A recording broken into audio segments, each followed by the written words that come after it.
लोक प्रशासन के अध्ययन के प्रमुख उपागम या पद्धतियाँ क्या हैं, विवेचना कीजिए। लोक प्रशासन एक संयुक्त शब्द है जो दो शब्दों लोक और प्रशासन से मिलकर बना है।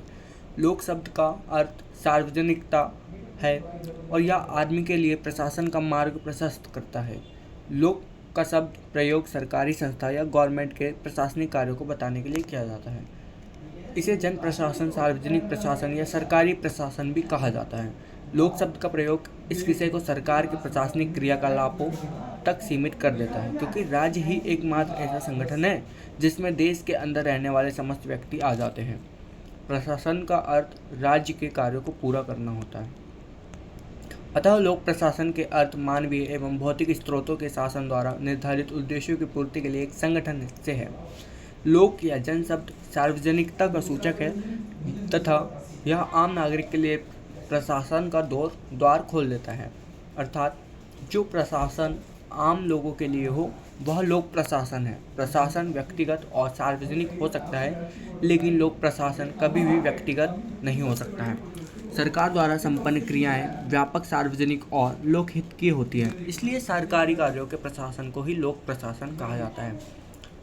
लोक प्रशासन के विभिन्न उपागम या पद्धतियाँ, इसमें शामिल है दार्शनिक उपागम, विधिक या कानूनी उपागम, ऐतिहासिक उपागम या संस्थागत या संरचनात्मक उपागम, व्यवहारवादी व मनोवैज्ञानिक उपागम या राजनीतिक उपागम। उपरोक्त बिंदुओं की व्याख्या के माध्यम से लोक प्रशासन के अध्ययन की पद्धतियों अथवा तरीकों को जानने का प्रयास किया गया है, जो आगे लिखित है। आइए जानते हैं लोक प्रशासन के अध्ययन की प्रमुख उपागम या पद्धतियाँ। दार्शनिक उपागम में देखते हैं। दार्शनिक उपागम लोक प्रशासन के अध्ययन संबंधी सबसे पुराना उपागम है, जिसमें दर्शन को महत्व दिया जाता है। इसमें विभिन्न विचारकों के विचारों को शामिल किया जाता है। उदाहरण के लिए महाभारत का शांति पर्व, प्लेटो द्वारा रचित गणराज्य, हॉब्स की रचना लेवियाथन, लॉक रचित नागरिक शासन संबंधी निबंध इत्यादि। दार्शनिक उपागम का क्षेत्र अत्यंत व्यापक होता है और यह अपनी परिधि में सभी प्रकार की प्रशासकीय क्रियाओं को समेट लेता है। इसका इन क्रियाओं में अंतर्निहित सिद्धांतों और उद्देश्यों का पता लगाना होता है। विधिक या कानूनी उपागम। दार्शनिक उपागम के बाद विधिक या कानूनी उपागम ही आता है, लेकिन एक दृष्टि से यह दार्शनिक उपागम से भी ज़्यादा प्राचीन है। यह एक व्यवस्थित उपागम है तथा इसका मूल यूरोप की परंपरा में व्याप्त है। यूरोप में लोक प्रशासन का विकास कानून के अध्ययन के अंतर्गत हुआ है तथा वहाँ विधिक उपागम ही है लोक प्रशासन के अध्ययन की विधि है। अनेक यूरोपीय देशों जैसे जर्मनी, फ्रांस, बेल्जियम आदि में लोक प्रशासन का अध्ययन कानूनी दृष्टिकोण है। ऐतिहासिक उपागम। लोक प्रशासन के अध्ययन का ऐतिहासिक उपागम बहुत पुराना है। सूचनाएं कालक्रम की दृष्टि से संग्रहित की जाती है तथा उनकी व्याख्या की जाती है। गौरवशाली अतीत से युक्त समाज में यह पद्धति अत्यधिक लोकप्रिय और प्रशासकीय प्रणाली के अनोखेपन को निर्धारित करने में सहायक होती है, जिसमें प्राचीन ऐतिहासिक प्रशासनिक व्यवस्थाओं का अध्ययन कर लोक प्रशासन के क्षेत्र में कार्य किया जाता है। संस्थागत संरचनात्मक उपागम।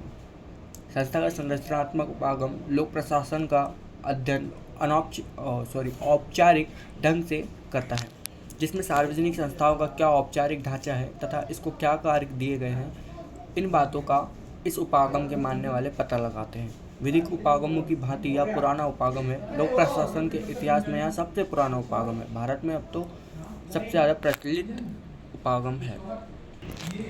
व्यवहारवादी व मनोवैज्ञानिक उपागम। व्यवहारवादी दृष्टिकोण परंपरागत उपागमों के विरुद्ध एक प्रक्रिया है या प्रतिक्रिया है। व्यवहारवादी दृष्टिकोण में अध्ययन मनुष्य के व्यवहार को केंद्र में रखा जाता है, जिसमें मनोविज्ञान, समाज विज्ञान तथा मानव विज्ञान तीनों शामिल है। इस उपागम का जन्म इस सदी के चौथे दशक में हुआ था। इसके संगठन से संबंधित व्यक्तियों और समूह के वास्तविक आचरण और व्यवहार पर ध्यान केंद्रित किया गया। व्यवहारवादी छोटे विषयों के लघु अध्ययन में विश्वास करते हैं तथा मनोवैज्ञानिक मत के मानने वालों का कहना है कि प्रशासन मानव व्यवहार से संबंधित है। प्रशासनिक समस्याओं का समाधान लोगों की मन स्थिति, उनके पारस्परिक व्यवहार यानी आपसी व्यवहार और उनके आचरण से किया जाता है, क्योंकि मनोविज्ञान भी मानवीय आचरण का अध्ययन करता है। अतः प्रशासन या लोक प्रशासन आवश्यक रूप से मनोविज्ञान की ही समस्या है। अब देखते हैं राजनीतिक उपागम के बारे में। प्रशासन राजनीति का ही व्यवहारिक रूप है, साथ ही राजनीतिक प्रक्रिया का एक हिस्सा है। इसलिए एक अच्छे प्रशासन की आवश्यकताओं की पूर्ति के लिए देश में स्थापित राजनीतिक व्यवस्था के प्रशासन को अलग नहीं किया जा सकता है।